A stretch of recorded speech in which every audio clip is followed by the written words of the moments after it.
lit, au creux de son lit. On lui a mis une belle petite couverture et on lui a dit « C'est l'heure de dormir. » Il s'est mis à ronfler.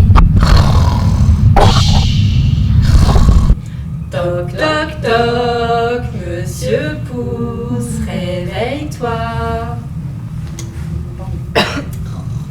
Eh ben, on va y aller plus fort. Toc, toc, toc, Monsieur Pouce, réveille-toi. Bonjour Monsieur Pouce. Bonjour Mélanie. Bonjour Laure. Bonjour tout le monde. Tout le monde est réveillé et les histoires vont pouvoir commencer. Voilà comment on commence nos animations qu'on fait tout public, qui s'appellent les Ça en fait des histoires. Donc les Ça en fait des histoires, c'est pour tout public, pour les 0-3 ans, même si on peut avoir des enfants de 4 ans, des fratries, etc. On les fait une fois par mois, le dernier mercredi du mois. Et puis on fait aussi des animations pour les enfants, pour les scolaires. Et puis on va en crèche aussi. On utilise un support que nous avons appelé les sacs à histoire. Rien de très novateur, mais qui nous permet de pouvoir les prêter, vu que c'est des sacs. C'est très utile, très pratique. Dans ces sacs à histoire, vous allez retrouver la pochette, puisque ces sacs à histoire en fait sont catalogués, et donc ils ont un code barre, donc ils peuvent être empruntés. C'est possible de les emprunter pour 3 mois, et c'est que les collectivités qui peuvent les emprunter, donc crèche, instit, autres bibliothèques du réseau. Voilà, autres bibliothèques du réseau, mais aussi nous les exportons, pas à l'étranger, mais si à l'étranger. C'est la fille, c'est horrible. Les chouilles. En dehors du Vercors, c'est-à-dire à l'étranger. Le 4e va être complet. On a filmé. Donc, oui, on les prête à d'autres crèches parce qu'il y a des personnes qui habitent sur le plateau et qui voient comment on travaille, et donc elles peuvent les emprunter elles aussi. Donc on a la crèche de Méan par exemple qui en a emprunté, ou par exemple une professeure d'un lycée pro qui fait le CAP petite enfance, du coup qui en a emprunté pas mal pour ses élèves et pour pouvoir les faire travailler justement comment on raconte des histoires aux tout petits. Dans ces pochettes, vous allez retrouver tout ce que contient le sac, les histoires, etc. Vous allez avoir une fiche qui est pour les pros, c'est-à-dire où vous allez avoir vraiment la séance prise en main totale avec les histoires qu'on leur raconte, le résumé pour qu'elles puissent voir, puis les jeux de doigts, les comptines, avec les liens même sur internet pour qu'elles puissent voir les comptines. Il y a même des crèches à qui on a fait des vidéos pour leur montrer comment on fait la comptine quand elles ne se souviennent plus. Voilà, et puis la dernière chose, c'est qu'on met des petits flyers, enfin des petits livrets qu'on donne aux parents avant le Ça on fait des histoires pour qu'ils puissent chanter avec nous, et puis avec les histoires aussi qu'on a racontées. On fait la même chose pour les scolaires aussi, on leur met aussi les comptines qu'on leur fait, les histoires qu'on leur a racontées pour qu'ils puissent le mettre dans leur cahier du jour et que les parents puissent savoir ce qu'on a raconté. Parce que des fois, on a des questions des parents. Qu'est-ce qu'on leur a raconté ? Parce que le soir, ils sont un peu... ça dépend ce qu'on leur raconte. Ça dépend du sac. Oui, chaque sac a une thématique. Celui-ci, c'est sur la famille. Donc à l'intérieur, vous allez avoir, bien sûr, des histoires, des albums. Souvent, au tout début, on va raconter une histoire qui est un peu plus longue. Et puis au fur et à mesure, on va raconter des histoires un peu plus courtes. Donc voilà, il y a des types d'albums différents. Et puis, on va utiliser aussi des albums qui sont chantés. C'est-à-dire qu'on va pouvoir chanter en même temps, leur montrer l'image. Donc là, c'est Jamais on a vu, Jamais on verra. La famille tortue, courir après les rats. On va utiliser aussi un autre type de support comme le Kamishibai. Des fois, il y a aussi des livres en pop-up. On a pas mal de livres pop-up pour le côté un peu imaginaire. Et puis surtout aussi pour le côté un peu documentaire. On a des pop-up qui sont documentaires et du coup qui amènent encore autre chose sur la thématique. Voilà. Et puis on a ce qu'on appelle des livres animés. Donc là, dans ce sac-là, il y en a 2. Il y a celui-ci, un peu perdu. Et puis, on a celui-ci qui s'appelle Papa, Maman, Anouk et moi. Je ne sais pas si vous connaissez ce livre-là, mais qu'on aime beaucoup. C'est un livre qui ne sort pas beaucoup en bibliothèque, parce qu'il est assez spécial. Il est petit, et en plus, enfin il existe en grand aussi, mais il n'est plus édité en grand malheureusement. Et du coup, je l'ai racheté en petit, et en fait, il y a un côté touché, que du coup on ne perçoit pas dans le livre. Et on en discutait du coup avec Jérôme Rullier, et il nous a dit bah faites ce que vous voulez. Et du coup on s'est dit bah, on va le créer nous. Donc on a créé le livre pour que justement les petits, parce qu'après la séance de la crèche, souvent on reste une demi-heure avec eux pour qu'ils puissent toucher les livres. On n'en a pas parlé ce matin avec Mathilde Fort, mais sur ce côté de toucher le livre, de se l'approprier, je pense qu'il y a aussi quelque chose dans le développement de l'enfant qui rentre en jeu. Et donc voilà, donc quand on fait des livres animés comme ça, quand on les crée, et les enfants les touchent et ils les utilisent et ils nous racontent aussi leurs histoires avec. Et du coup, voilà, je trouve que c'est chouette. Donc Papa, Maman, Anouk et moi. Papa, Maman, Anouk et moi. Nous formons une famille très unie. On joue beaucoup. Ensemble, on regarde la télévision. On part en vacances. Mais parfois, on est tendu, comme ça, à la limite de la rupture. Et crac. On se casse en 1000 morceaux. On a du mal à se retrouver. Heureusement, on se détend. On se retrouve comme avant. Et on se serre très très très fort. Papa, maman, Anouk et moi. Donc ce livre-là, cet album-là, il fonctionne super bien avec les tout petits. Parce que justement, il y a le côté symbolique. Et je pense que le côté symbole, ils comprennent tout de suite. La télévision, alors là, il n'y a pas besoin de périphrase, hein. On n'explique rien du tout aux enfants. La télé, ils ont compris. Les vacances, les petits oiseaux, ils ont compris. Et moi, j'adore parce que du coup, quand ils viennent, voilà, c'est papa, là c'est maman, là c'est ma petite sœur, et là c'est moi. Du coup, ils s'approprient cette histoire. Et voilà. Et les parents, ils la voient pas tout de suite quand ils la voient dans nos rayons, comme ça. Si on leur a pas expliqué, si on leur a pas montré que oui, en fait, il y avait un intérêt vraiment fort sur la famille dans cet album-là, voilà. Donc c'est pour ça qu'on l'a choisi justement dans ce sac Histoire aux familles. Comment sont fabriqués les sacs? Les sacs sont fabriqués lors de nos soirées couture. On appelle ça les soirées décousues.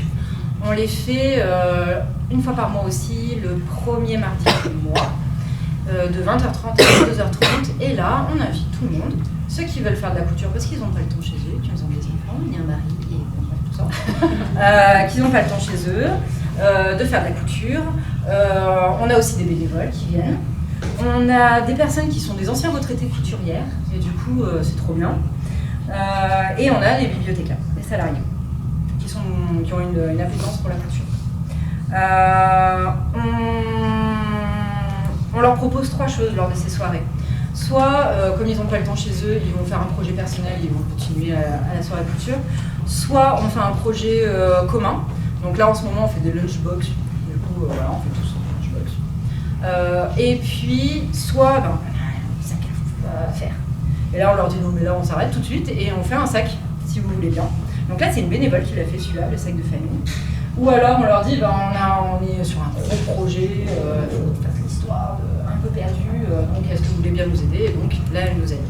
Donc vraiment, il y a un côté projet collaboratif quand on fait nos sacs à histoire. Et donc, ça va au-delà de l'animation pour les 0-3 ans. Il y a aussi tout un programme d'animation dans notre bibliothèque pour les faire, quoi. Donc ça, c'est intéressant. Et dans nos sacs à histoire, pour faire le lien avec le projet Laboraconte, on a décidé depuis le projet Laboraconte de mettre des pièces de théâtre.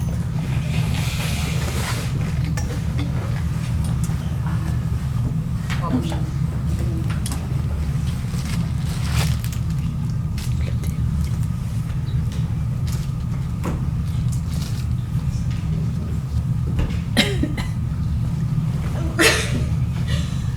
Quand je suis née, Allez, arrête de bouger. quand je suis née, je suis sortie de ma maman. Mais arrête de bouger, je te dis. Quand je suis née, je suis sortie de ma maman. Ah, c'est bien. Comme ça, c'est bien.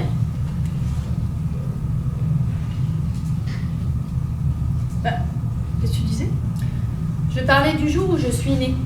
J'étais dans le ventre de ma maman, comme tout le monde. Je suis sortie et... Ah non. Moi, je n'y étais pas dans le ventre de ta maman. Comme tout le monde. Tu crois que ta maman est si extraordinaire que tout le monde va naître dedans? Mais non, il n'y avait que moi dans le ventre de ma maman à moi. Les autres, ils étaient chacun dans le ventre de leur maman à eux.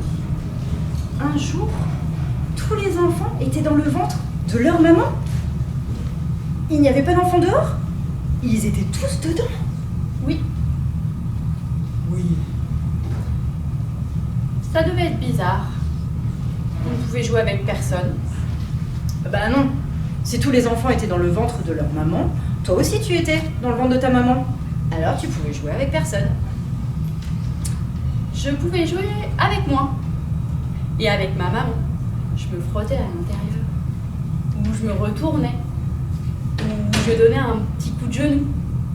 Elle mettait sa main sur son ventre et elle disait « Il a bougé, c'est mon bébé, il a bougé !» Mais arrête de bouger, tu vas nous faire tomber. Pardon. Moi aussi je jouais à ça. Et je faisais des farces aussi. Des fois, maman, elle croyait que c'était mon genou. Mais c'était mes fesses. Les mamans, où on est dedans, où on est dehors. Ouais, Dedans ou dehors? oui. Dedans? Oui. Ou dehors.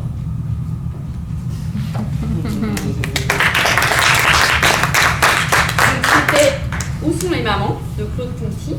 Et donc c'est en fait un extrait qu'on a travaillé dans le cadre du Laboraconte avec, en formation, donc avec les comédiennes et avec un groupe de professionnels et de bénévoles du réseau. Et donc on a fait des lectures, on a fait cette lecture en immersion et en observation du Laboraconte à la crèche de Villard-de-Lans. Donc on était un peu dubitative au départ. Et puis en fait, ça a été assez extraordinaire. Pour faire le lien avec le Laboraconte et l'observation aussi, en fait, dans la crèche, il y avait des observateurs, on était quand même assez nombreux. Du coup, on a pris un peu le temps de jouer, de se rencontrer avec les enfants. Et à un moment donné, on a poussé leur caisse de jeu. Et là, déjà, ils sont tous arrêtés. On se dit ce qui allait se passer. Donc, en fait, après coup, on s'est dit c'est comme ça aussi qu'on installe en fait l'espace de la lecture et du théâtre. Et la lecture, ils étaient super très attentifs.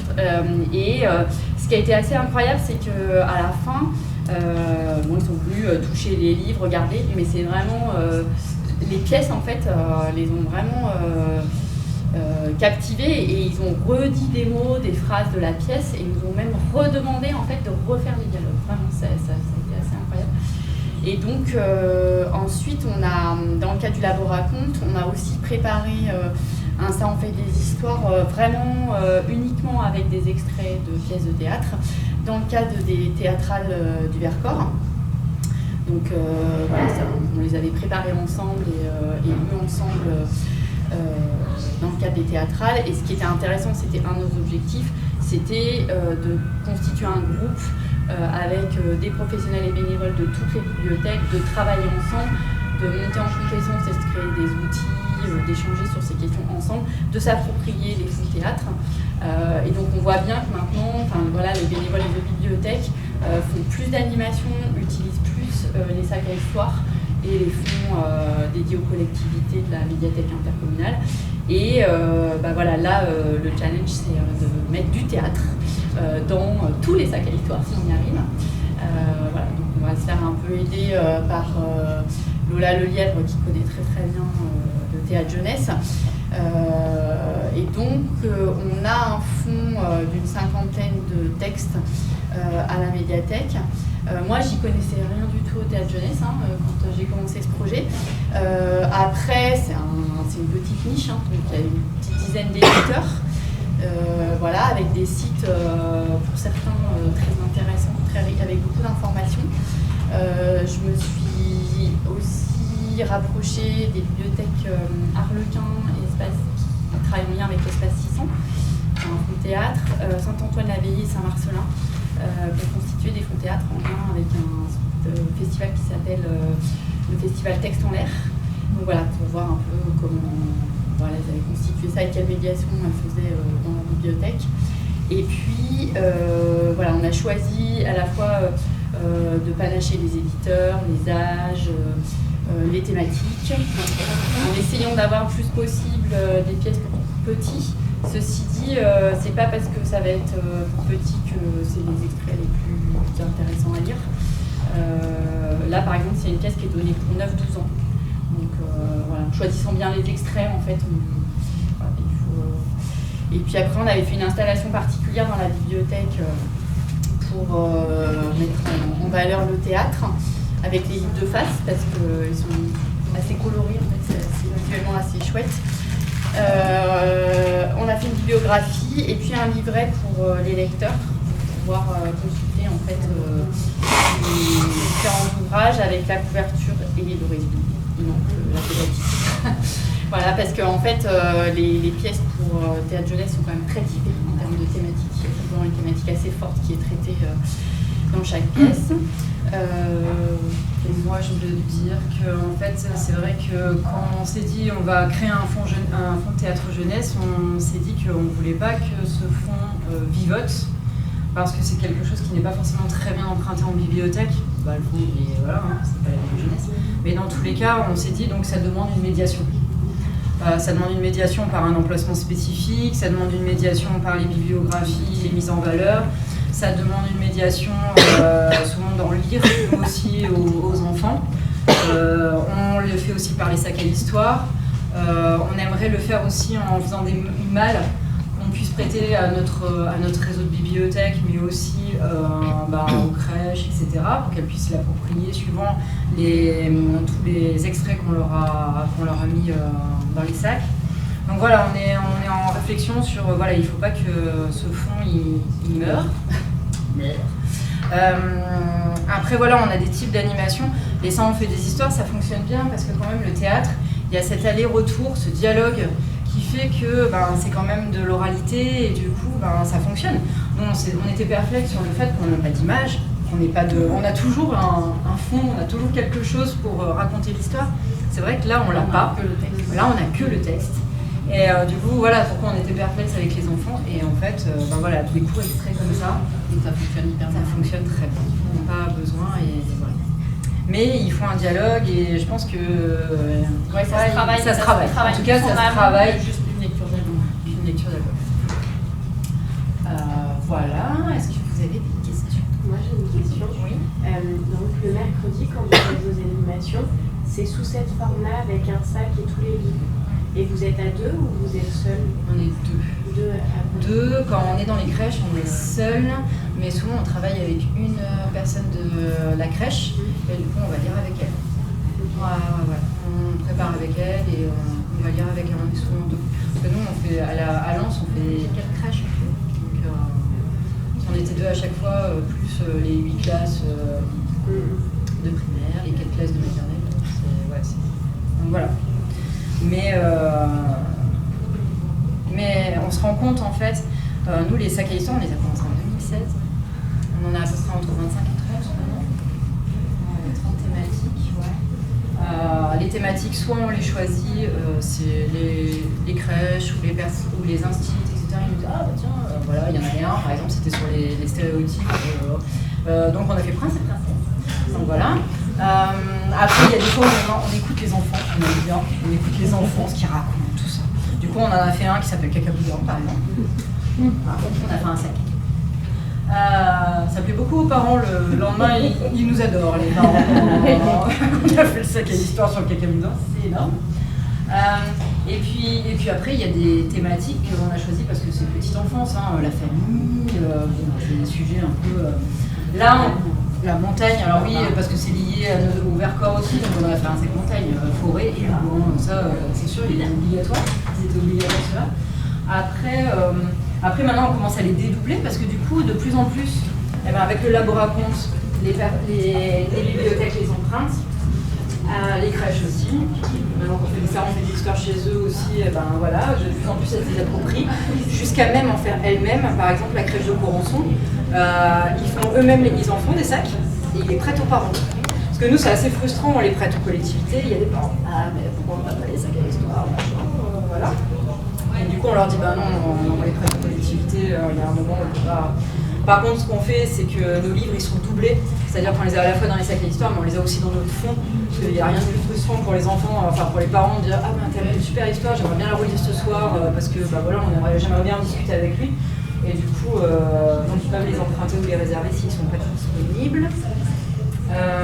Mais du coup, voilà, la crèche de Corançon, voilà, les parents peuvent les emprunter, donc c'est chouette. Finalement, c'est un aboutissement en fait de voilà, ce qu'on fait. Comme ça, on est super confiance.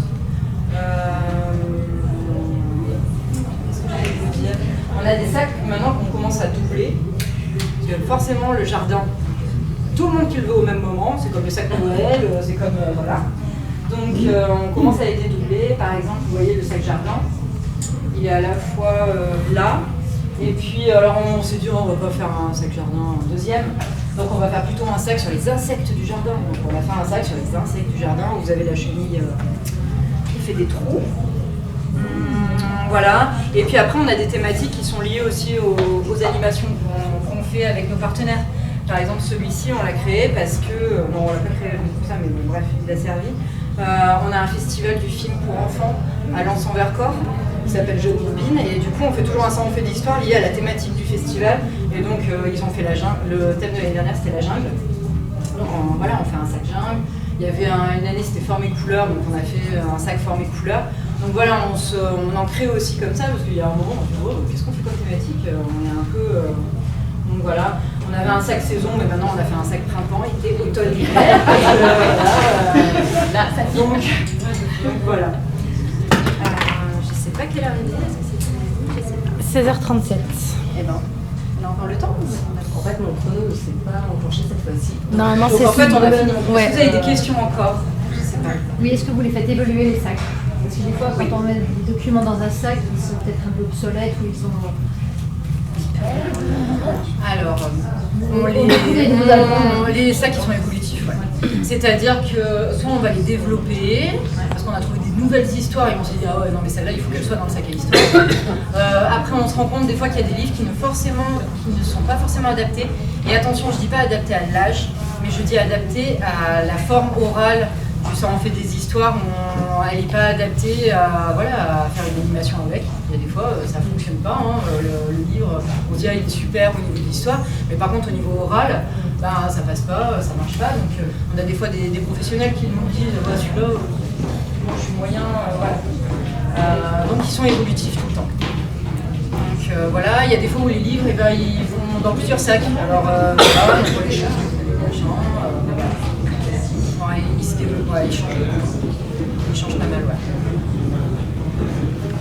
C'est vrai que l'apport de toute la culture, là, visuellement, c'est magnifique en fait. On est déjà attentif parce que on peut voir tout ça. Les sacs font partie de l'animation aussi. On va le sortir, on dit allez on sort le sac, ils regardent le sac, ah ouais il y a ça. Et puis les livres animés, ils attendent un peu ça, quoi. Ou les parents. Les parents, ils nous ont vu travailler en couture, donc ouais, ça y est, ils ont fini, c'est bon. Mais oui, c'est sûr que ça apporte quelque chose en plus. Ouais.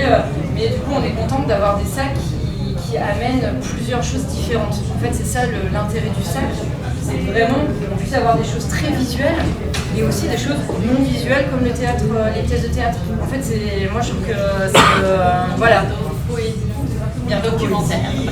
Voilà, on met des documentaires, donc voilà, c'est l'idée d'apporter quelque chose qui soit complet et qui soit mutualisable avec les bibliothécaires. Donc on va demander à la bibliothèque départementale, quand ils font le retour là, avec par exemple le PowerPoint de Mathilde Defort, qu'ils puissent mettre mon adresse mail et mon numéro de téléphone, et que vous n'hésitez pas, si vous avez besoin, si vous voulez voir un sac, si vous voulez des infos complémentaires, ou si vous voulez toutes nos fiches.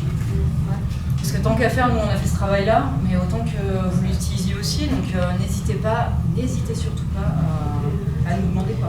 Pour avec la bibliographie. La bibliographie théâtre, donc voilà, enfin, il faut vraiment pas hésiter. Nous on est plutôt demandeuses que vous puissiez utiliser tout ça. Voilà. Vous allez intervenir à Textolec Non. Non, on n'est pas encore trop. Non. Non, bah. Après, ça demande du temps, tout ça. Non, mais c'est vrai qu'on essaie pas mal. Merci à la médiathèque départementale aussi. On fait une formation qui est dans le programme de la médiathèque. Alors, pas cette année, mais l'année prochaine, on sera dans la formation. Delphine Redon nous avait demandé de la faire, on l'a fait en 2018. Mais, sur les sacs à histoire. Donc voilà. Donc on avait fait le matin comment justement on fait les contours des sacs, comment on les choisit, comment on choisit la thématique, tout ça. Et puis l'après-midi, on les avait construits, ils avaient fait leur sac. On préparait le sac. Ils n'avaient plus qu'à le décorer. Et une petite chose dans la préparation, en fait, l'éditrice de Théâtral Jeunesse, Françoise Chaxel, c'est vrai qu'il n'y a pas d'image, oui, effectivement, on n'a pas d'illustration, et donc elle conseille, comme c'est du théâtre, de le lire à haute voix. D'accord. Parce qu'elle dit que c'est important aussi dans la compréhension, dans la musicalité, dans la préparation pour soi-même. Ah, ne oui, pas hésiter à lire à haute voix le texte, et pas juste le lire comme ça, parce que ça ne rend pas du tout la même chose. Mais de toute façon, le théâtre, moi je sais qu'on le propose quand des gens nous les empruntent, on leur dit, lisez-le à haute voix. Oui, parce que de le lire plusieurs fois. Quoi. De le lire plusieurs fois, une fois à haute voix, je suis d'accord avec toi, il y a besoin de l'oralité. Parfois, on peut avoir des textes qui nous semblent ardus, mais une fois qu'on les entend, ça change. Ouais, c'est pour ça que la sélection, elle est quand même moins facile, parce que ça demande de la préparation. Ça demande plus de préparation. Faire un album. Merci beaucoup et super travail.